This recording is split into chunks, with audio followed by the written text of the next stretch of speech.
Pour la vidéo d'aujourd'hui, vous n'aurez presque pas besoin de vos yeux, car ça va en grande partie passer par les oreilles, vu qu'on va aller écouter l'univers. Et quel meilleur soutien pour l'occasion que celui d'Audible et leur service de livre audio qui, je dois dire, a sérieusement transformé ma façon de lire. Bon, déjà, ils proposent le plus grand catalogue audio qui existe, avec 600 000 titres disponibles, dont 15 000 en français. On est sur de la belle bibliothèque là quand même. Il y en a vraiment pour tous les goûts. Romans, grands classiques, thrillers, biographies. Bon, moi vous devez le savoir, mon dada c'est SF et fantasy. Et combiné, c'est près de 2000 titres. Neil Gaiman, Pratchett, H2G2 et presque tout Don Simmons. Ils ont même une histoire de tout ou presque de Bryson, le meilleur livre de Vulga ever. Actuellement, je suis en train de me replonger dans le cycle d'Hyperion. Le Gritch quoi, le Gritch. Franchement, j'adore bouquiner, mais quand je suis pas chez moi, dans le canapé, c'est compliqué. Et leur appli a vraiment changé ma façon de vivre les romans. Je veux dire, l'expérience de pouvoir écouter Hyperion en allant se promener, en regardant les paysages défiler dans le train, c'est quand même quelque chose. J'en viendrai presque à faire des allers-retours pour rien. Petit extrait. Leur déficit de temps est estimé à un peu plus de 3 années d'Hyperion. Sérieux, ce bouquin, en plus une fois téléchargé sur votre téléphone ou votre tablette, même sans internet, vous pouvez écouter vos livres préférés, et ces livres parfois sont même lus par les auteurs eux-mêmes ou par des acteurs reconnus. Sur le lien qui doit s'afficher ici et celui sous la vidéo, je vous ai concocté une petite sélection d'œuvres à écouter sur Audible et qui m'ont personnellement marqué, pour ne pas dire mis une grosse claque. Et comme une mise en abîme d'une vidéo dans laquelle je vous parle de trucs à écouter, ils ont même le parfum. Et en passant par cette adresse, vous bénéficiez d'un abonnement sans aucun engagement à 9,95 par mois. Avec chaque mois un livre à écouter gratuitement et surtout pour commencer, les 2 premiers mois offerts. Sur ce, place au bruit de l'univers.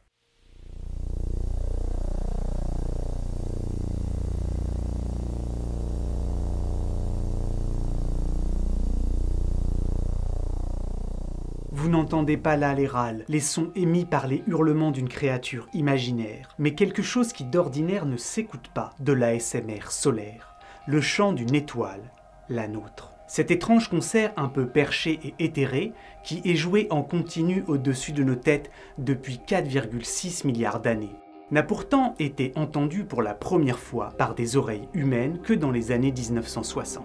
Lorsque l'on s'est rendu compte qu'il est en réalité possible d'écouter les rugissements de la surface turbulente du Soleil en les passant à la moulinette de l'interprétation numérique.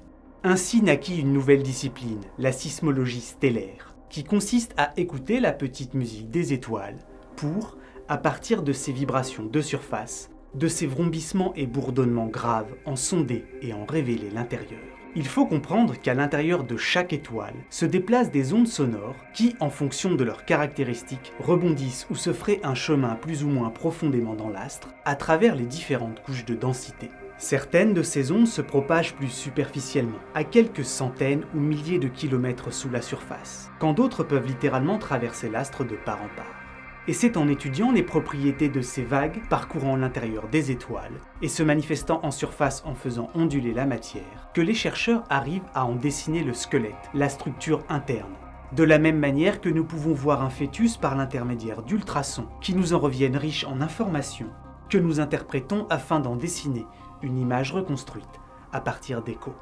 Ainsi, aussi bizarre que cela puisse paraître, en écoutant notre étoile sonner, en s'intéressant au rythme et aux pulsations de ce concert stellaire, nous pouvons découvrir ce qui se cache derrière la surface brûlante du Soleil. Évidemment, vous pourriez me dire, mais les sons qui circulent à l'intérieur du Soleil ne peuvent pas en sortir comme ils le feraient d'un instrument, dans la mesure où l'espace, le vide alentour ne contient pas suffisamment de matière pour permettre aux ondes de compression d'y voyager. Et vous auriez raison, car l'espace alentour agit bien tel un isolant sonore nous séparant des étoiles. Pourtant, même si le son tel qu'on le connaît ne peut pas voyager dans ce vide, étrangement, c'est en réalité la vue elle-même qui nous permet d'écouter indirectement les étoiles chanter. Car les secrets de ces rythmes internes peuvent être discrètement vus en observant les vibrations de surface. Ils se cachent dans les variations ténues de taille et de température, se lovent dans d'infimes fluctuations de densité. En surface, notre Soleil, comme toutes les étoiles, tremble et vibre à chaque instant, secoué par la puissance des orages et des tempêtes solaires qui y prennent naissance, par l'éclatement de gigantesques bulles de plasma ou les crépitements électriques, par les éjections de gaz qui, arrachés à la surface, montent en hurlant avant de retomber s'y écraser dans des grondements de fin du monde, ou encore par la rupture et les changements brusques d'orientation des champs magnétiques. Et en analysant ce bourdonnement constant, les variations de cet enfer bouillonnant où chaque inflexion est une information, on peut déduire ce que font les sons sous la surface, et ainsi reconstituer l'intérieur de l'astre.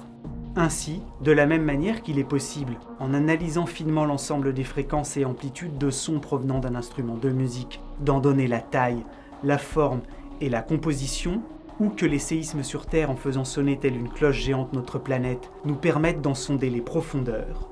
En écoutant les sauts d'humeur des étoiles, la sismologie stellaire leur donne une voix, nous permet de voir la petite musique interne des étoiles. L'étude, par l'effet Doppler des hurlements des ondes sonores qui font vibrer le Soleil en surface, mais galère à se frayer un chemin dans l'espace, a par exemple permis de mettre en évidence l'existence dans l'atmosphère solaire de pulsations régulières provoquant des déplacements de la surface et la remontée d'ondes acoustiques pulsant lentement depuis le centre, ainsi que de confirmer ce que nous disent nos modèles théoriques, à savoir qu'il existe au cœur de notre étoile un noyau de plasma 8 fois plus dense que l'or et chauffé à quelques 15,5 millions de degrés, noyau sur lequel bon nombre d'ondes descendent rebondir, mais aussi de nous fournir une image concrète de ces complexes mouvements dynamiques internes et de découvrir que notre Soleil ne tourne pas à l'intérieur de la même manière qu'il le fait en surface. Songez qu'il existe là-dessous des fleuves torrentiels de matière qui charrient, chaque seconde, plus de matière que n'en contient notre planète entière. Et le domaine de la sismologie stellaire vaut pour notre Soleil, comme pour toutes les autres étoiles de l'univers. Aucune d'entre elles n'est silencieuse. Chacune possède un souffle et des rythmes internes qui lui sont propres. Comme nous le font écouter ces enregistrements qui s'intéressent aux sonorités d'étoiles dites géantes rouges, et dont les vagues fluctuantes de pression créent des changements dans la luminosité. Ces champs électromagnétiques, ces mélodies nous racontent des histoires qui nous informent là aussi sur la température interne, la vitesse de rotation et le tour de taille de ces caisses de résonance énormes. Et alors qu'il existe des étoiles ayant tout de Castafiore, d'autres sont littéralement des ténors. Car si certaines ondes sonores peuvent prendre 5 minutes pour traverser notre Soleil, les mêmes vagues peuvent avoir besoin de semaines, voire de mois, pour parcourir l'intérieur palpitant d'une géante rouge de la trempe de Bételgeuse. Ainsi, les étoiles plus grandes produisent des oscillations plus longues et ont donc des tons plus profonds. Vous écoutez actuellement les chants de 74 Draconis, une géante 5 fois et demi plus grande que notre Soleil. Et maintenant l'étoile connue sous le nom d'Edaciche, qui est elle 12 fois plus grande. Et enfin la caverneuse 42 Draconis, qui possède elle un tour de taille 20 fois plus imposant que celui de notre étoile.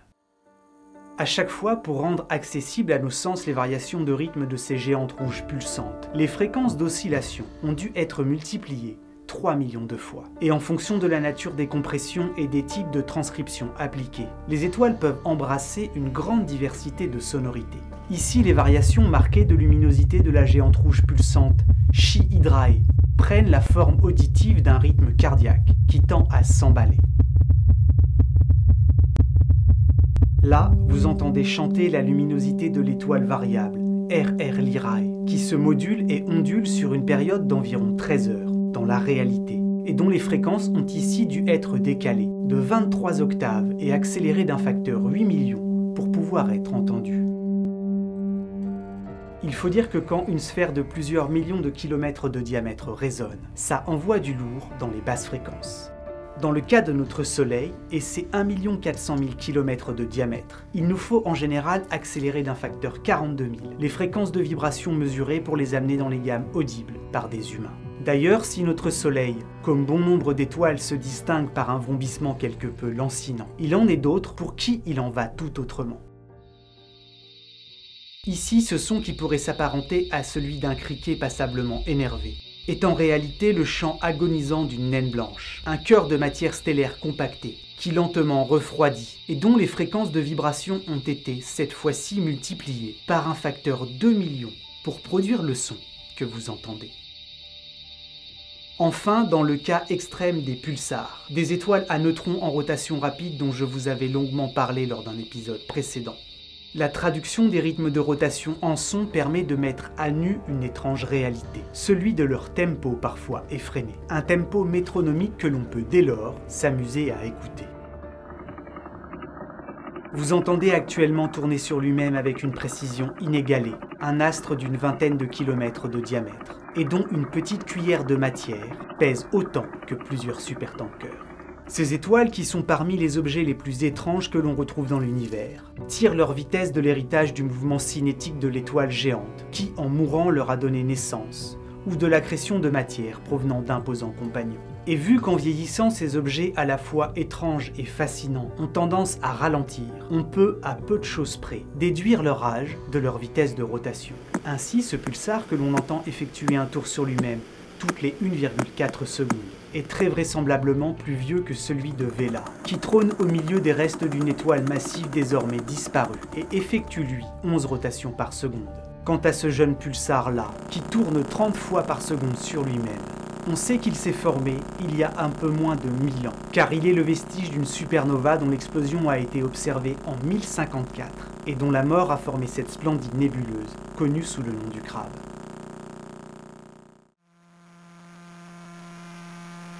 Ici, ce pulsar milliseconde accéléré par l'accrétion de matière arrachée aux couches externes de la géante rouge avec qui il est en couple, s'est vu accéléré par conservation du mouvement cinétique au point de devenir une toupie prise de folie, tournant désormais sur elle-même 174 fois par seconde. Enfin, ce tactique épileptique dans lequel les battements sont si rapprochés que l'on croirait entendre un son continu, nous provient de l'un des pulsars en rotation les plus rapides que l'on connaisse, de son petit nom, PSR B1937+21, et qui effectue quelques 642 tours sur lui-même par seconde. Si bien que la surface de cette étoile se déplace à près d'un septième de la vitesse de la lumière. C'est le bruit de l'exubérance. Il nous faut souvent voir, mais aussi parfois écouter pour croire. Et histoire de vous remettre du battement de ces métronomes épileptiques, en guise de conclusion, je vais vous laisser avec 4 minutes de plénitude acoustique de l'intérieur du Soleil. Tendez l'oreille, levez les yeux, ou faites les deux.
Et à part ça, la petite musique continue sur mon Insta.